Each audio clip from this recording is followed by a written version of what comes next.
Имаме право да сумњаме, не можеме да го докажеме дека не крадеа, но поготово бидејќи демократи е противник на сите овие партии што ги спомнав, тие се ќе направат за ние да не успееме на политичката сцена.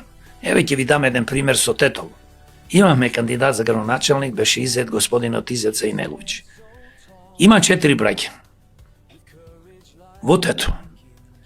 И во една изборна единица, кај што еден од браќата живее и гласаше, ја се разбира и други луѓе со него, таму има 0 гласови.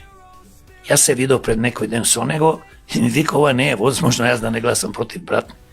Значи, таму може да има слободно 30-40 гласови, кои што тие луѓе се блиски, да гласаат за нас, за демократи, за Изет Заинеловиќ, замислете 0 гласови. Јас во Битола се борев против криминогени структури.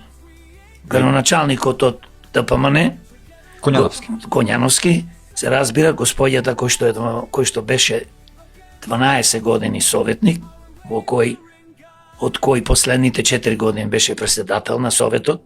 Можете да замислите, цела Битола зборува, труби, река, еве тие крадат пари, и јас ги прашувам како крадат пари, намерно тоа го ги прашувам граѓаните на Битола, па вика во соработка со криминогени бизнисмени,